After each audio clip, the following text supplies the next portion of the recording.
The first step is to cut the tabs, joining the various printed circuit boards with sharp side cutters or a fine file or a saw blade. File the remaining sharp points on the edge of the printed circuit board flat with sandpaper, taking care not to damage the printed circuit board. Once you've separated the printed circuit boards and removed the sharp points, you will want to use a ball of press stick to roll up the dust. One of the first things we do before we do anything else is we use some electrical insulation tape to mask off the printed circuit board before placing the resistors. What this means is only the two inner rows of holes are visible, and this will prevent the resistors from being placed incorrectly. Find the 220 ohm resistors and place 14 of them on the printed circuit board over the silk screen markings. Placing a small box under the printed circuit board means there will be somewhere for the leads of the resistors to go when you push them through the board. If you have a soldering iron with a base station with a digital display, set your soldering iron somewhere between 340 degrees Celsius and 360 degrees Celsius. If your soldering iron doesn't have a digital temperature readout, you're going to have to use a little bit of trial and error to find that point at which the soldering iron is not too hot and not too cold. One of the things you want to do is have a decent stand for your soldering iron with a wet cellulose sponge that you can wipe the tip of the soldering iron clean every time you pick the soldering iron up before you apply it to the board. Once you have all the resistors in place, you can turn the printed circuit board over and untangle and bend the resistor legs slightly apart so the resistors don't fall out the printed circuit board when you turn it over. You will want to lie the flipped over printed circuit board flat on the work table so the resistors are pushed flat up against the printed circuit board when you solder them in place. Only solder one side of each resistor and then flip the board over and check that each resistor is straight and in its proper place. Then solder the other leg and clip off the excess length of wire. Now you can place the 1 kilo ohm resistors and 10 kilo ohm resistor on the printed circuit board. The 1 kilo ohm resistor can be identified by looking for the resistors with brown, black, red and gold stripes. The 10 kilo ohm resistor has brown, black, orange and gold stripes. The diode is a small black cylindrical part with a lead out of each end. It is critical that the white strip on the printed circuit board, silk screen, and the silver band on the body of the diode are inserted the same way around.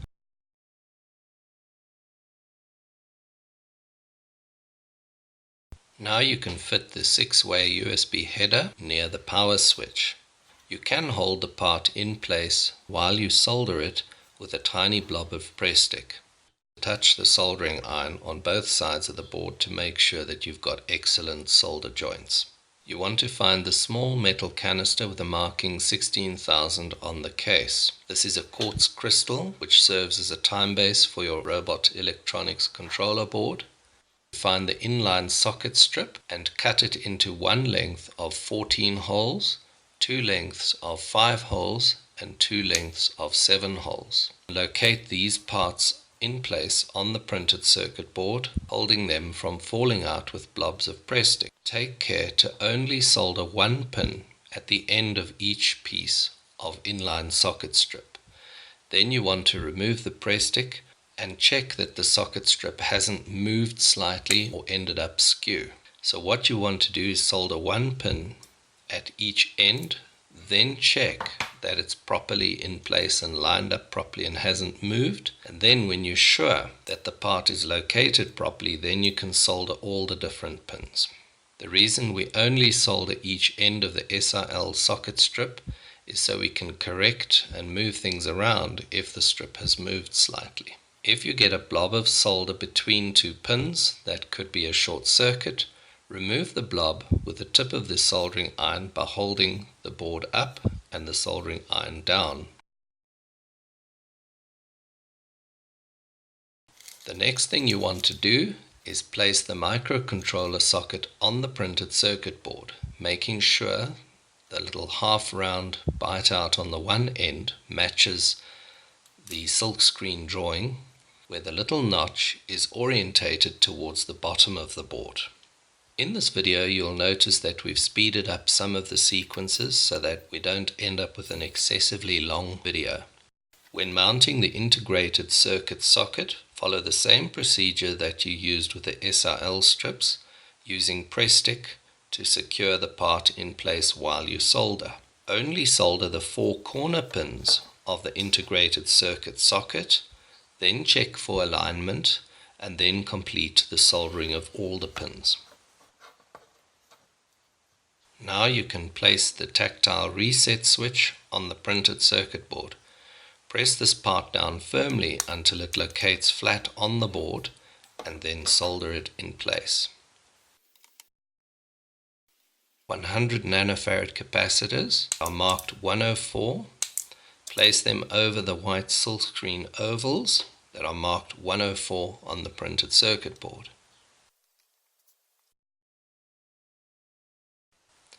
The 18 picofarad capacitors, they have a marking 18 on them. Next, you want to place the 2 100 microfarad capacitors over their silkscreen markings.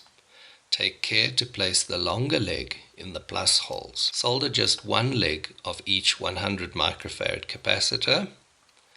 Then, to get the caps sitting down flush on the printed circuit board, you want to carefully heat the lead and press down gently on the part till it's sitting snug on the board. On the side of the body of an electrolytic capacitor, you will see there's a white stripe with the minus sign in the white stripe, and that's normally next to the shorter leg, which indicates that the shorter leg is in fact minus and the other leg, which is the longer leg, is positive. It's not a good idea to put these parts in wrong. An electrolytic capacitor that's mounted the wrong way around can in fact explode. You will want to wear safety glasses that will protect your eyes. There are 4 female inline headers that need to be fitted to the printed circuit board.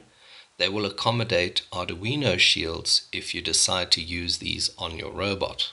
The open source Arduino system has a wide range of aftermarket parts like GPS systems, Wi-Fi, Bluetooth, Ethernet. In fact, there's an almost endless range of add-ons. Use blobs of press stick to hold the inline headers in place on the board and perfectly upright while soldering. Again, you want to solder just one pin at each end of these headers, then check if they are vertical and straight. Then you can remove the press stick and finish the job by soldering all the other pins. There are 3 LED indicators that need to be mounted onto your AfricaBot PRIMO controller board. There are white silkscreen LED markings on the printed circuit board. If you look carefully, you'll see it's a circle with a flat edge corresponding to the flat side on the LED body. You want to fit the power LED, which is green, the LED on digital pin 13, which is orange, and the motor LED, which is red, with the short legs towards the flat marking side on the printed circuit board.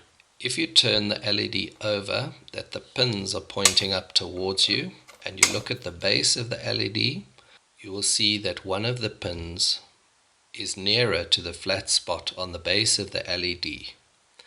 That is normally the shorter leg of the LED, and that leg is the cathode, which is orientated towards minus. The longer leg on the other side is the anode, which is orientated towards positive.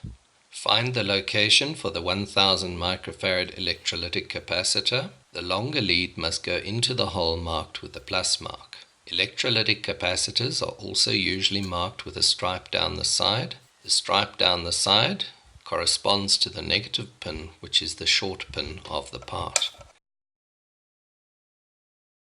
Now you can fit the power and motor slider switches.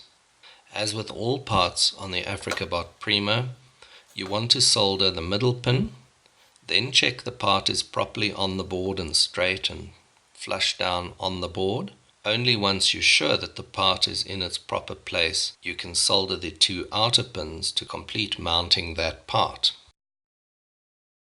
There are 4 3-way powered male headers where you will connect devices like servo motors to your robot. You will want to use a tiny blob of press stick on the part to hold them from falling out the board when you turn it over to do the soldering, and to make sure that the part is absolutely straight and flush down on the printed circuit board. And look at the part and make sure that the flat tab on each powered header is orientated correctly according to the silkscreen marking on the printed circuit board.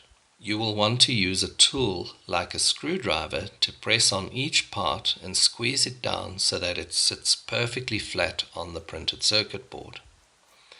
Again, you want to solder the middle pin of each of the powered headers, then turn the board over and check that the body of the part is sitting down flush against the printed circuit board before finishing the job by soldering the 2 outer pins.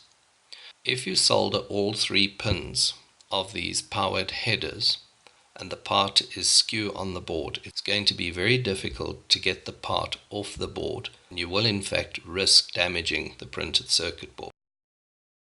Next comes the DC power socket that connects the battery pack to the electronics control board. You want a reliable connection here. Solder only 1 pin of the power socket. Make sure it is flat down on the printed circuit board, and then solder the other 2 pins, securing it in place. The voltage regulator has 3 pins. Bend the pins on the voltage regulator to 90 degrees just below where the pins become a little narrower. Press the voltage regulator pins down on the shaft of a screwdriver or something else that you have to hand to get a nice 90-degree bend. Place the voltage regulator on the printed circuit board at the silkscreen marking, and then slip a heat sink in between the regulator and the printed circuit board. The reason why we fit the screw in from underneath is if you use the wrong screw, maybe a little bit too long, it doesn't stick down underneath the printed circuit board where it may clash with other parts like the battery holder, cause a short circuit. Once you've tightened up the nuts and bolts, you want to flip the printed circuit board over and solder the voltage regulator pins. The next item to mount on the controller board is the mini breadboard, where you will make connections and put parts on the robot. Peel the backing off the mini breadboard and stick it in place in the designated area. Now you want to go back to your kit of parts, find the battery holders and connect an inline female DC plug to the wires. You want to make sure that the red wire is connected to the center pin, which is positive, of the inline female DC plug.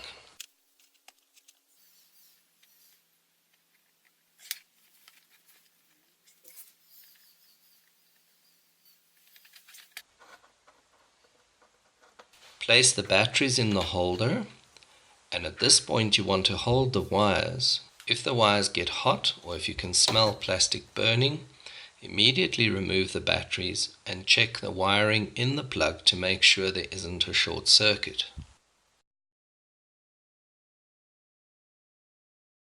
Before you fit the microcontroller chip onto the printed circuit board, you want to connect the battery pack to the printed circuit board and switch the power on and check that the power and motor LEDs light up.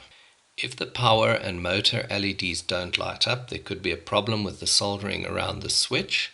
There might also be a short circuit somewhere on your board. With the power and motor switches in the on position and the LEDs glowing, you want to Carefully put your finger on the body of the voltage regulator. If the voltage regulator feels burning hot, that means there is a short circuit on the printed circuit board and you need to disconnect power. If the voltage regulator does not get hot, then you want to proceed to the next step, which is to complete a test sheet. You can get and print a test sheet at www.robotscience.co.za.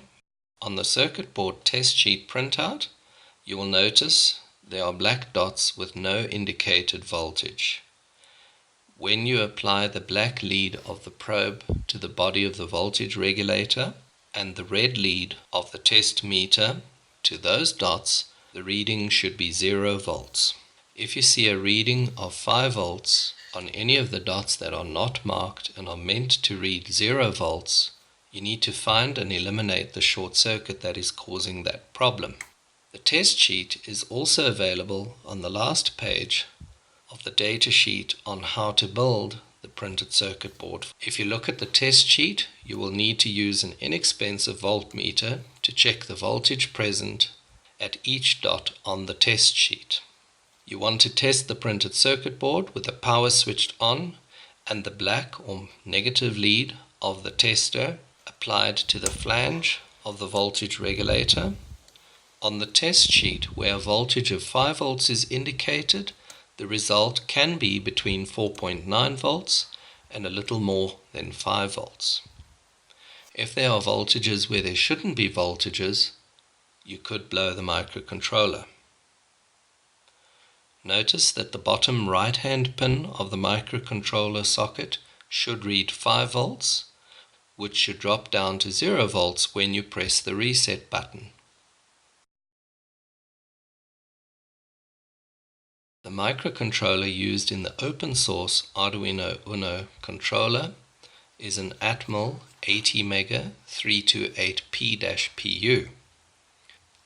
It's a good idea to go to the Robot Science website and download and print out a set of labels. Place a label on the integrated circuit so you will know what the pinouts of the microcontroller are. Place the microcontroller on the board with a half-round cutout marking on the microcontroller matching the silkscreen pattern on the printed circuit board. When you try to place the microcontroller on the board, you will see that the pins do not line up. They are in fact spaced slightly wider than the microcontroller socket. You will need to be wearing an anti-static band on your wrist and place the microcontroller on a flat surface and press carefully down until the pins are pressed up snug against the sides of the body of the microcontroller. You want to do this carefully and on an even surface that the pins are bent evenly. Make sure the pins line up properly and that each pin is locating into a hole on the IC socket before you press the part down. If any pins of the integrated circuit are not locating into holes on the socket, when you press down, those pins will bend and break off the IC, rendering it useless.